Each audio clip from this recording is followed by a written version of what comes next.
अपने पैसे का काफी घमंड भी था, जैसा कि अक्सर लोगों को हो जाता है। एक दिन अपनी बड़ी महंगी वाली कार में कहीं जा रहे थे। कार में कोई एक ऑडियो चल रहा था जिस पर उन्होंने एक संत की वाणी सुनी।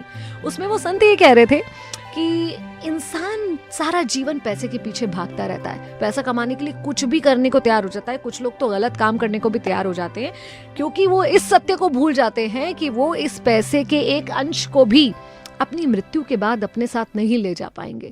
जीवन 4 दिन का है और उस 4 दिन के जीवन में पैसे की खातिर भाग दौड़ में बस लगे रहते। ये सुनकर ना इस अमीर साहब को बहुत गुस्सा आया, थोड़े अनॉय हो गए, थोड़ा सा उनको इरिटेशन हुआ। ये क्या बेकार की बातें कर रहे हैं। और उन्होंने कहा कि एक्चुअली ये संत महात्मा के पास खुद पैसे तो है नहीं, इसलिए पैसों के बारे में ऐसी उटपटांग बातें कर रहे हैं। लेकिन इस बात का चिंतन उनके दिमाग में रहा, एक टेंशन सा उनके दिमाग में रहा। जब अपने दफ्तर पहुंचे तो सारे एम्प्लॉयज को इकट्ठा करा, बोले मुझे बहुत इंपॉर्टेंट बात करनी है। और सारे एम्प्लॉयज से कहा कि भाई मुझे एक ऐसा आइडिया ढूंढ कर लाके दो जिससे मैं मृत्यु के बाद अपनी सारी दौलत अपने साथ ले जा सकूं। लोग समझे कि बॉस बिल्कुल पागल हो चुके हैं और लोगों ने उन्हें अवॉइड करने की कोशिश की। लेकिन बॉस लगातार हर थोड़े दिन में इस पर बात किया करते थे कि उन्हें तो एक ऐसा आइडिया चाहिए जिससे वो मृत्यु के उपरांत अपनी दौलत अपने साथ ले जा सके। अचानक से एक दिन एक स्ट्रेंजर आता है, एक अनजान व्यक्ति उनसे मिलने की इच्छा जताता है। जब मिलता है तो कहता है कि मैंने सुना है कि आपको कोई ऐसा उपाय चाहिए जिससे मृत्यु उपरांत अपनी दौलत आप अपने साथ ले जा सके। इस आदमी की आंखों में चमक आ गई, बोले है क्या तुम्हारे पास ऐसा आइडिया? उसने कहा हाँ, एक लाजवाब आइडिया है मेरे पास। इनने मन ही मन सोचा कि सारी दुनिया मुझे पागल समझ रही थी और फाइनली कोई व्यक्ति आइडिया लेकर आ गए।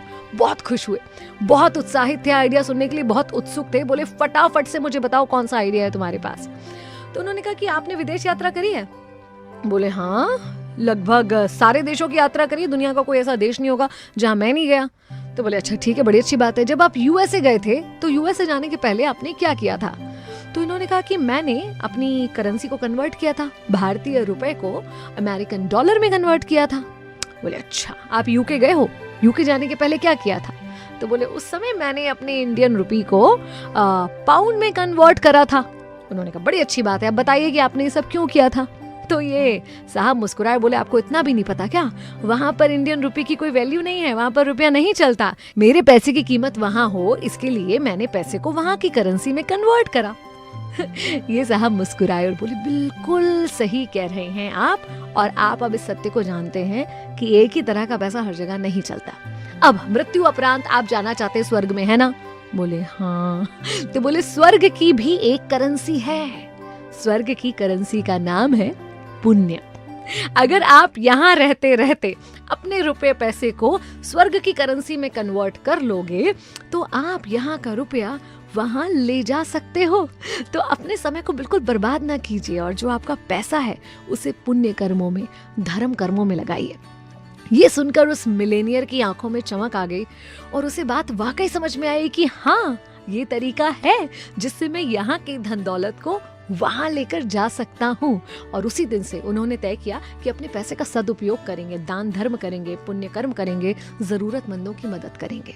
तो हम और आप क्यों समय बर्बाद कर रहे हैं? क्यों नहीं अभी से अपना हेवनली अकाउंट आप और हम भी तैयार करते, छोटे बड़े जिस रूप में हो सके। क्यों नहीं हम पुण्य कर्म कराते और अपनी करेंसी को भी वहां के लिए कन्वर्ट करके तैयार करते। मैं भी नहीं हूँ, चलो आज कुछ अच्छा सुनते।